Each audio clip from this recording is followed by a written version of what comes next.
Hello and welcome to Straight Talk. I'm Yusuf Aram. Back in December, then U.S. President-elect Donald Trump gave a blunt warning that there'd be hell to pay if the hostages in Gaza weren't released by his inauguration. That demand set off a flurry of diplomatic activity that reportedly put pressure on Israeli Prime Minister Benjamin Netanyahu to reach a deal with Hamas. And the ceasefire deal was reached just 5 days before Trump was sworn in for a second term. But how will the three-phase agreement work? Over the next 6 weeks, more than 30 Israeli hostages are set to be released in exchange for hundreds of Palestinians held in Israeli prisons. While the world welcomed this ceasefire, details of its later stages have yet to be worked out. Over the weekend, displaced Palestinians began returning to what's left of their homes. Amidst the vast destruction, the UN says more than 2 million people will depend on critical necessities. If the agreement reaches its second phase, a complete Israeli withdrawal from Gaza could happen. But will Israel stick to the deal? For more, joining me now from Istanbul is Sami Al-Aryan. He's a professor at Istanbul Sabahattin Zaim University. From Jenin in the occupied West Bank, Osama Nazal, a political analyst. And from Galway, Ireland, Hassan Ben Imran. He's a legal advisor at Law for Palestine. Gentlemen, thanks for joining me now. 15 months of carnage, and we finally have a ceasefire agreement. Sami, I want to start with you. I mean, before we get into the details, what are your thoughts on this agreement? What are the shortcomings? Are there promises that can't be kept in your view? Well, it was a good day for resistance, I believe, simply because the conditions that the resistance has set for over a year now have all been met with this agreement.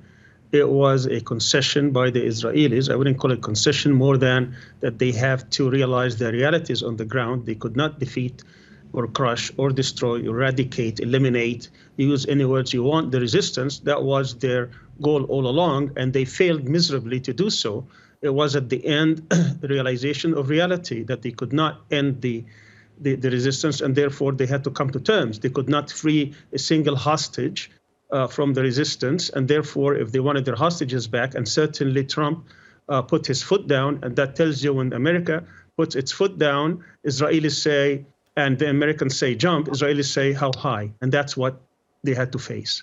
Mm-hmm. Osama, what are your thoughts on the ceasefire agreement? Yeah, first of all, and all the efforts were concentrating on ending the Israeli genocidal campaign against Palestinian people in Gaza. That was the main priority of every Palestinian and every pro-human rights person in the world. And the ceasefire deal led to that point to some extent. Now, in wars, we know that there is no winner in the war. All the parties in wars are losers. But the Palestinians' determination, the Palestinians' resilience, and their refusal to leave Gaza, because we know from the beginning that Israel aimed to expel all the population of Gaza to Sinai. Israel failed to do that. In this sense, that is the victory of the Palestinian people. Of course, the ultimate victory when all the Israeli occupation of all the Palestinian territory is ended. But genocide stopped. People remained in their country, and their resilience is greatly appreciated. Hassan, I'd like to get your views as well. It's difficult to answer such a question, Yusuf. This is the day following the perpetration of a genocide. I can say that this is extremely an excellent day, a happy day to see the faces of the children of Gaza smiling. This is a big day. But I think we have one major loser in this world, which is international law, which is the moral principles that humanity has reached to. Israel and its allies have set international law, and the whole system of values that humanity has developed over the past century, it has set it a century, 100 years back. I think the repercussions of this war will be extremely detrimental, extremely dangerous to the rest of the world. Israel has set new precedents that did not exist before this war. So I think it's a good day that the children of Gaza are finally smiling. are finally hoping that there is a better day coming than the sound of drones and bombing around them. In the same time, it's quite concerning about the state of human rights and international law that Israel and its allies have taken us to. Mm-hmm. Sami, October 8th, Netanyahu begins his retaliation. And today, 15 months later, there is a ceasefire agreement. When you look at these past 15 months and you look at what Netanyahu was telling his people regarding October 8th and how the Israeli retaliation or reaction is going to be, did Israel get what it wants in this 15 months, or is it the big loser out of all this?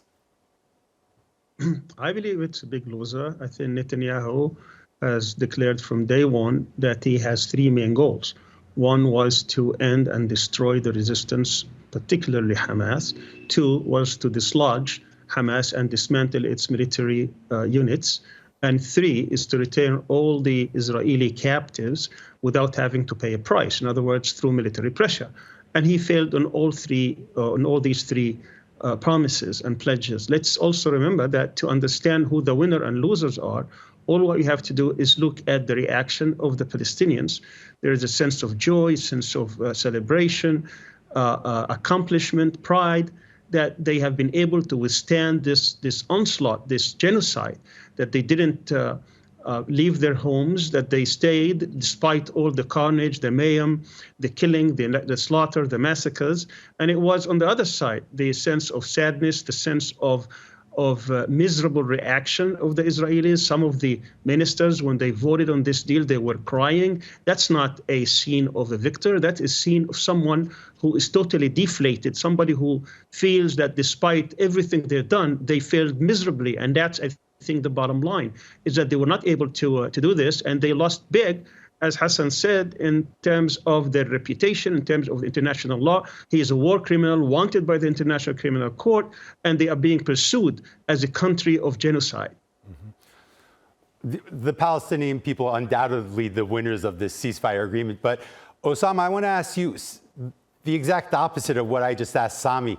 October 7th, Hamas launches this attack, probably one of the biggest in their history.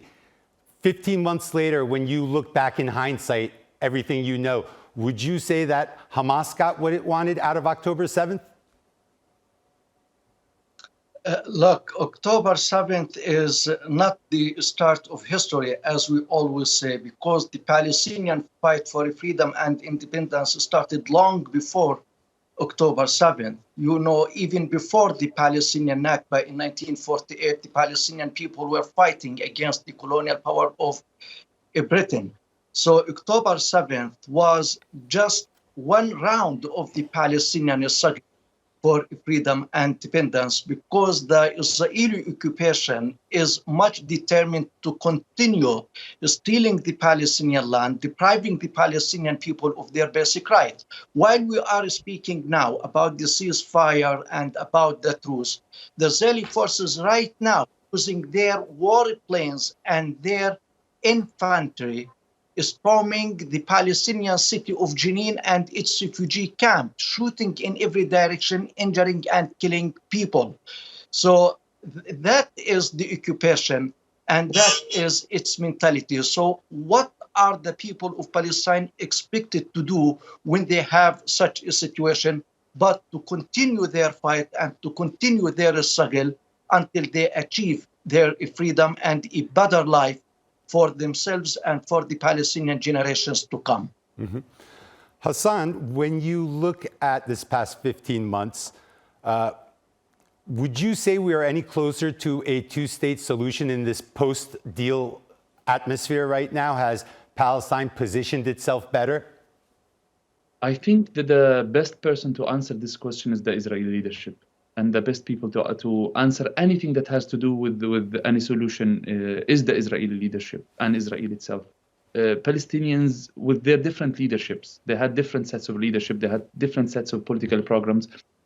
Some group agreed on a one-state solution, some group agreed on two-state solution, others agreed on other things. Yet there is a systematic and systemic refusal within Israel to agree on any long-term deal that would lead to a permanent solution. So I think technically speaking, facts on the ground would negate the possibility and the plausibility of the two-state solution. But the issue is not what solution we have on the table. The issue is that we have one side that is trying to fight for their freedom, for their basic human rights, for independence, for the recognition of their humanity in the least, while there is another powerful side that is not seeing any reason for conceding to the indigenous people, the owners of the land, in a way or another, which means that whatever mechanisms and methods we are employing to reach to these solutions, they're not working. We have to think differently. We have to work differently on reaching to a solution. Mm-hmm. Sami, it took 15 months to get this peace deal. Now, the Democrat Party generally viewed as more pro-Palestine, the Republican Party generally viewed as more pro-Israel, but Biden couldn't get it done for 15 months until just a week before President Trump's inauguration, and Trump obviously saying he wanted to see this peace deal in place. Why did that happen? Do you think Trump had a big impact on this deal getting hammered through? He did, but let's not forget that the United States, particularly Biden and his administration, as well as a Republican-controlled Congress, were in Israel's corner all along. They are complicitous in this genocide. They are the ones who provided the Zionist regime with $22 billion worth of arms, political cover, as well as diplomatic protection as a parting gift. Biden gave Israel another $8 billion. But Trump, throughout the summer, throughout the presidential campaign, he was telling Netanyahu, finish the job, meaning whatever goals you set for yourself, try to finish them before I take office. And he gave them all the time he needed until 1 week before his inauguration. He doesn't want to inherit this mess. He wants to concentrate on his domestic agenda. He wants to concentrate on the war in the Ukraine with Russia, as well as the rivalry with China. He doesn't want to get into this war that has no strategic value for him or even for any party. Therefore, he went and sent his envoy, and his envoy told Netanyahu in no uncertain terms, you need to finish this. Once he said that, it got finished. That tells you that the United States could have done it. Biden could have done it, but he chose not to, because as he said, many times, he is a committed Zionist. He wanted Israel actually to achieve its objectives that it set for itself in terms of pacifying, neutralizing, eradicating, destroying the resistance. But everybody knew that could never take place, that could never happen. And therefore, that's where we are today, because Trump basically said to Netanyahu and to the Israelis, enough is enough. I need this to be done before I take office. And they did. So it was just as simple as that, 15 months, and could have finished earlier with enough is enough by a U.S. president. Now, Osama, obviously the later stages of this deal are a little blurry, a little fuzzy, and what comes after is even a bigger question mark. How would you like to see this deal structured going forward, especially the latter phases, and what type of expectations would you have from the international community in the post-deal Gaza?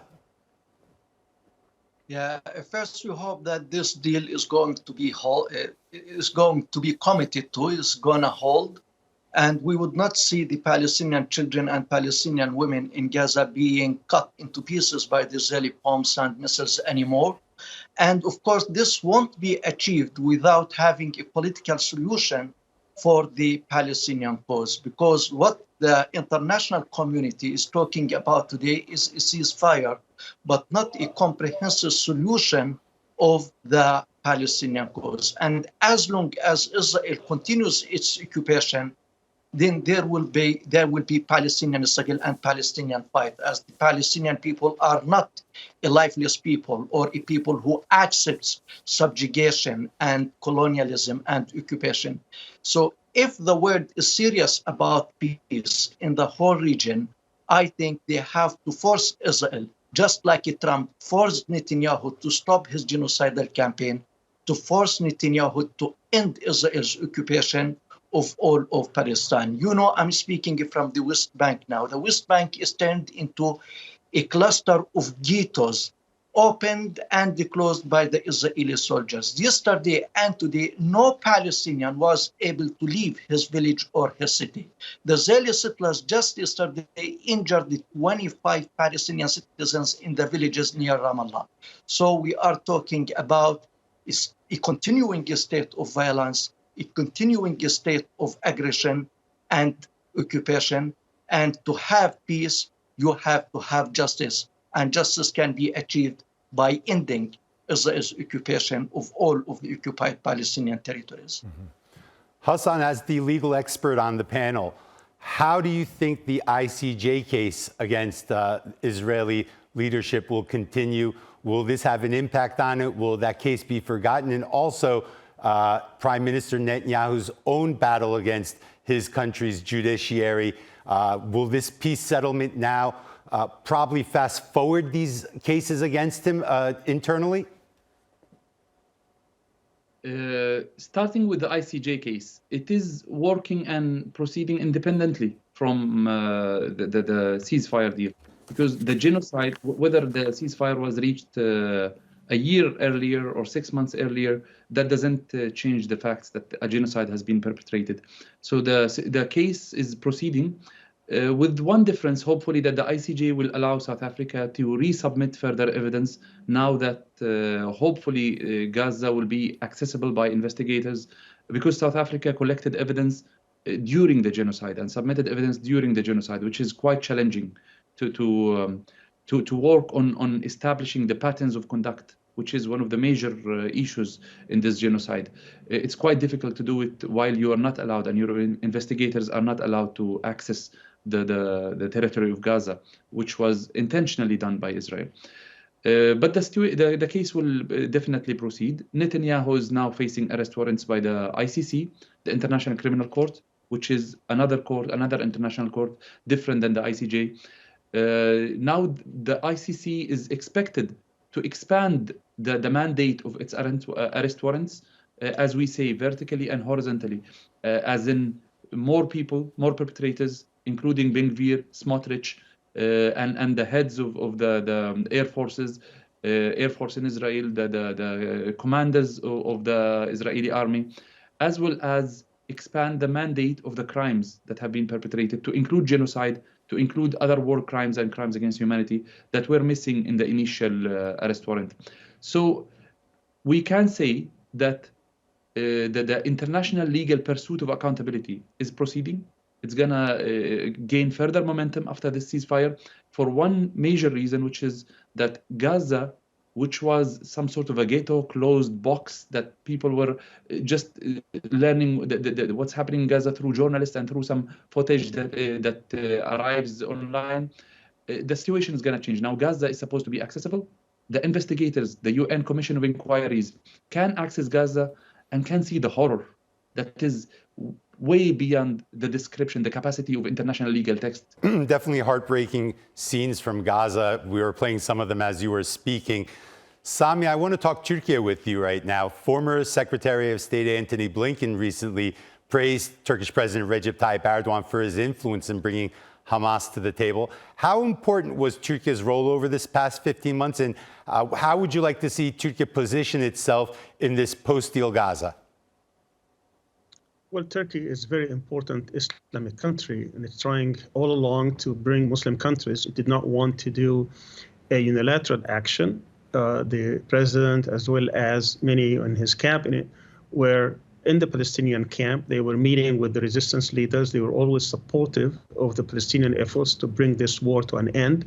They condemned Israel. They tried to do certain actions within the Islamic world, as well as unilateral in terms of boycott and so on and so forth. What is needed, of course, is that support need to be strengthened in order to talk about not only Palestinian need for independence and liberty and freedom and self-determination, but we need also to rally the whole world in order to expose this Israeli regime. What Israel has been doing all along was to subjugate the Palestinians, to pacify the Palestinian resistance, to take over the land in order to become a normal country and be integrated in this regional order. And I think it's very important for Turkey to play the role of not allowing Israel to be integrated, not to allow Israel to be part of the so-called normalization camp until Palestinians who are deserving after this struggle of over a century, particularly in the past year with the genocide taking place, that this cannot be normal. What Trump is trying to do now is to try to bring the president of Turkey along so that he can be also a bridge towards integrating Israel in this situation. And I think Turkey will not allow this until Palestinians regain their rights. It can't be that Israel is integrated in this region without having Palestinians regain their rights after the tremendous sacrifices they had to pay, particularly in the past year. Osama, you're on the ground in the West Bank. Is there a desire to see Turkey play a greater role in a post-deal Gaza? Without any doubt, because Turkey, first, it is one of the major powers in the Middle East, and it has been playing a very good role in support of the Palestinian people. And we never forget, as Palestinians, the sacrifices that the people of Turkey offered for the Palestinian cause. You remember the flotilla that tried to break the siege imposed by Israel on Gaza when Israeli forces attacked the flotilla and killed a number of the Turkish activists. So this can't be deleted from the Palestinian memory. And at the same time, the Turkey government support for the Palestinian people, as we see many projects here in the West Bank as well as in Gaza, established by Turkey in support of the Palestinian people and the Palestinian government. And we all watched the reception of the president of Turkey, President Erdogan, reception of the Palestinian President Abbas, and the speech that the Palestinian president delivered in the Turkish parliament. So we are talking about a brethren, strategic relationship, but the Palestinian people always aspire for more support by, as our colleague said, to that Turkey contribute to preventing Israel's normalization in the Arab world before the Palestinian people have all of their rights. Mm-hmm. Hassan, the hallmark of the first Trump administration was the Abraham Accords. Does this ceasefire deal set the atmosphere for a return to the Abraham Accords? Obviously, the big prize being Saudi Arabia. Or does a lot more need to happen before that atmosphere is created where Israel and Saudi Arabia, via the United States, engage each other?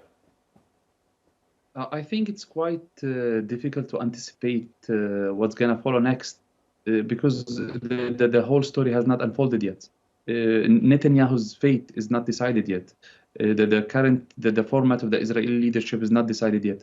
We do know from the composition of the Trump administration, from the statements that we have heard, that the Trump administration is not gonna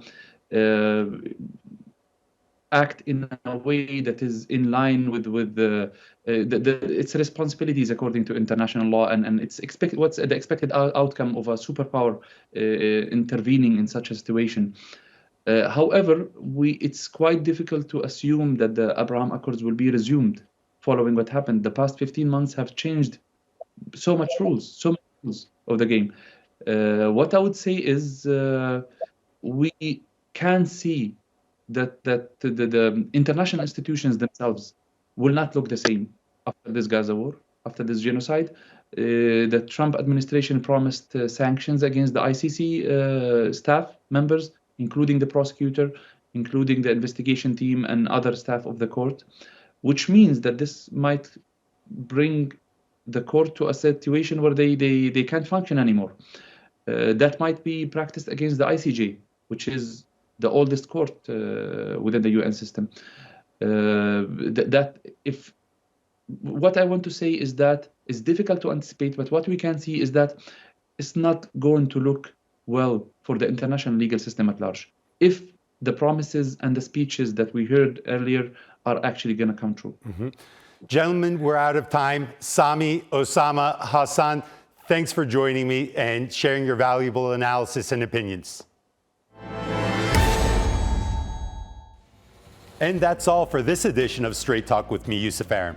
If you got any comments, please share them with us on X at Straight Talk TRT. Also, don't forget to subscribe to our YouTube channel, where you can find more exclusive content. Until next time, take care and goodbye.